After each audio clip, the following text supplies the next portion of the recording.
the federal Labour Minister is moving to bring the Canada Post strike to a complete end.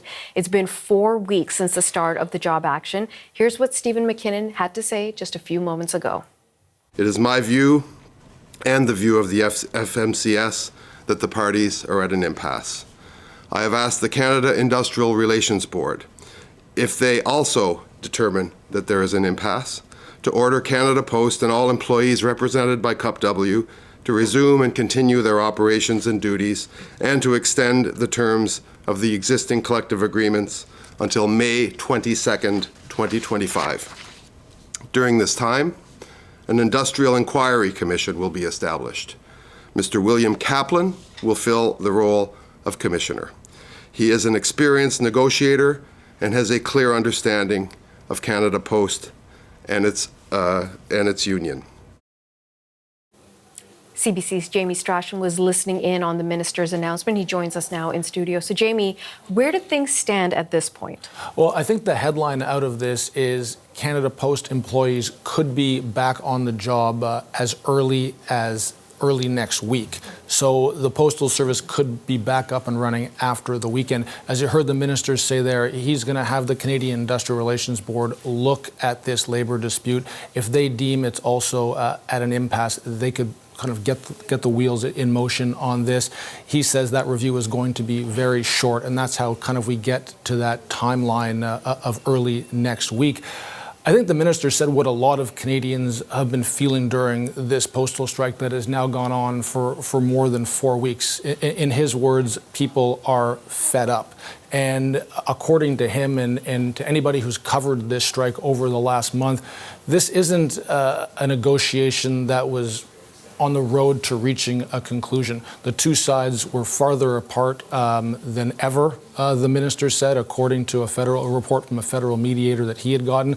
This was a negotiation that was going in the wrong direction. There was no indication that the two sides would be able to come to a deal. So this is, in his words, the creative solution that he's put in place to get the Postal Service back up and running in this country.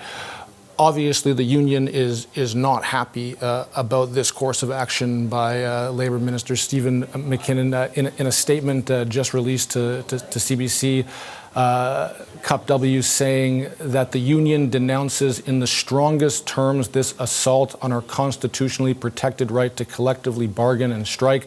This order continues a deeply troubling pattern in which the government uses its arbitrary powers to let employers off the hook, drag their feet, and refuse to bargain in good faith with workers and their unions, but left little choice in the matter. The minister has this power under the Canada Labour Code, and he's chosen to exercise it, doing all he can to bring an end to a labour dispute that, as I mentioned, he and Canadians are, in his words, fed up with. And you've touched on it, Jamie. This affects so many people. I mean, obviously, we've got the key stakeholders, which is Canada Post as an institution, and then the union, which represents the employees.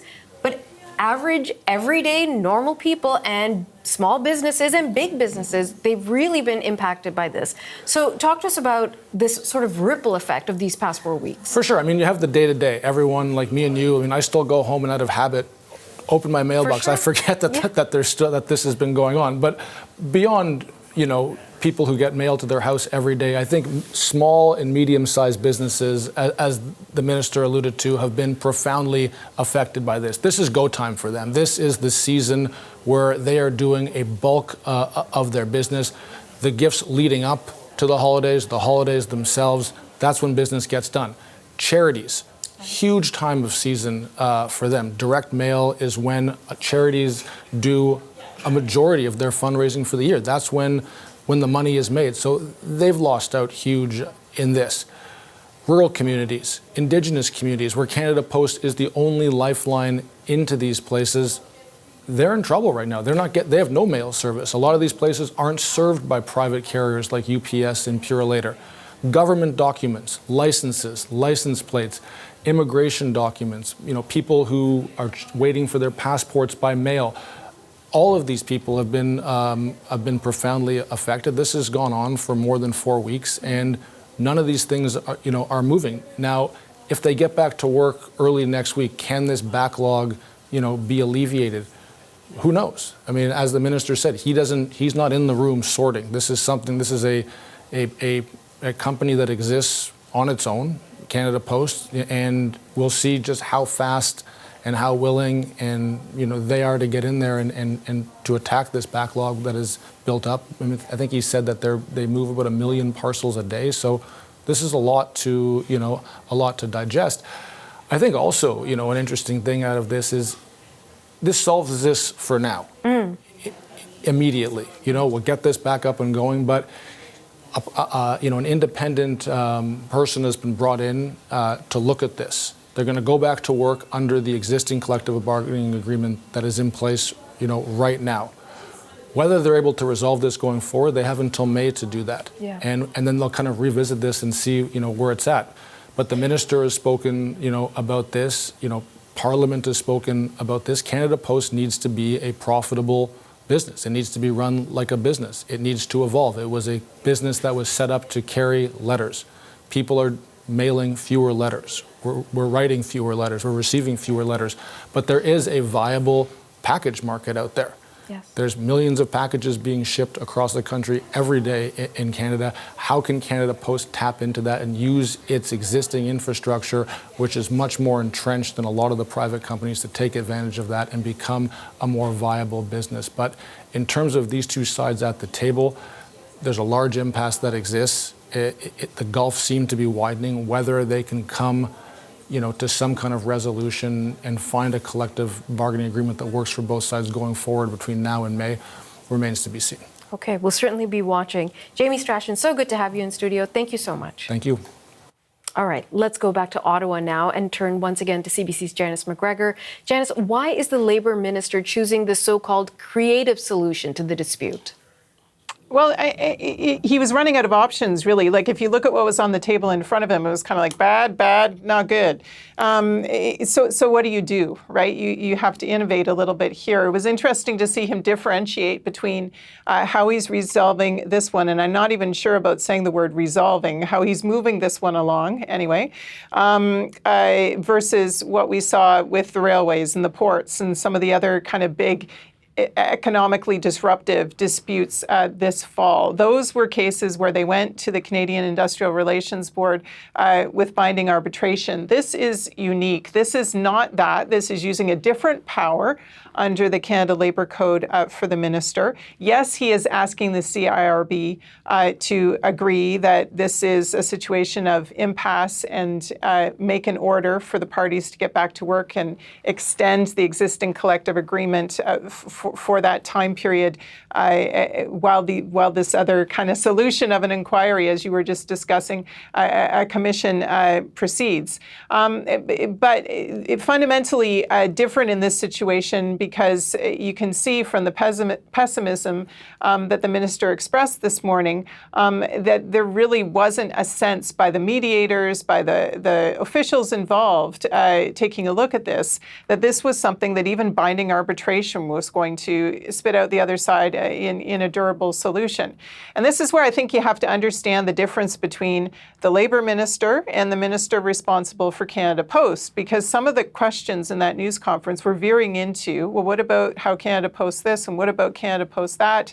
And you heard him kind of diplomatically say, well, Parliament has said it has to sort of be able to, be self-sustaining. And he couldn't go any further than that, because frankly, that's not for the Labour minister to do. The Labour minister is to kind of keep Labour peace in this country and sort out issues about collective bargaining generally, not to figure out how Canada Post can operate in this new, more difficult environment. That would be a different minister. Jean-Yves Duclos is the current minister responsible for Canada Post. So to what extent that becomes engaged at some point as we get into the spring, in terms of whether the Crown Corporation itself, needs to have a rethink, or whether there would be something coming out of the work that William Kappelman is going to do in this commission that might be innovative and might help bridge a gap. But we have been told anyway that this is a particularly difficult kind of gap to bridge. And we know that in this Parliament, you don't have what previously might have been a simpler, faster, more blunt tool, back to work legislation, because they simply don't have the partners to do it for a variety of political reasons. The opposition isn't going to help. Ideological reasons why I think the Bloc and the NDP wouldn't help with that. So this is not something taken lightly. It was clear over the sort of several weeks of the strike so far that Minister MacKinnon was very reluctant to intervene. Even now, wants to be seen to be intervening with some regret. I think it's fair to say. Does not want to be accused of not letting collective bargaining play out. I think that is the reason why you would let it sort of sit for a few weeks, notwithstanding the questions at the Newser about didn't you wait too long? Well, if you go too soon, you are a politician who is accused of being too heavy-handed and not respecting the right to strike.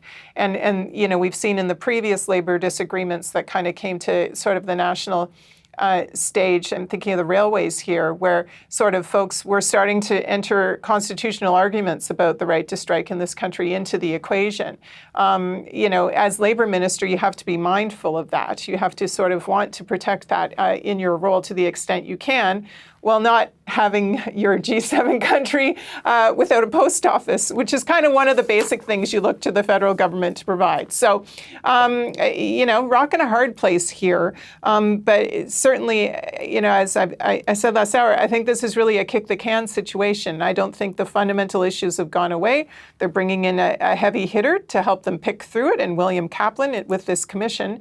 But the two sides are going to be grumpy that they're not going to resolve this and get their way anytime soon, but they're going to have a lot of time to keep fighting over the issues involved all the way to May and even beyond. Just sort of in the meantime, the letters and the packages are going to get moving again. CBC's Janice McGregor in Ottawa. Thank you, Janice. You're welcome.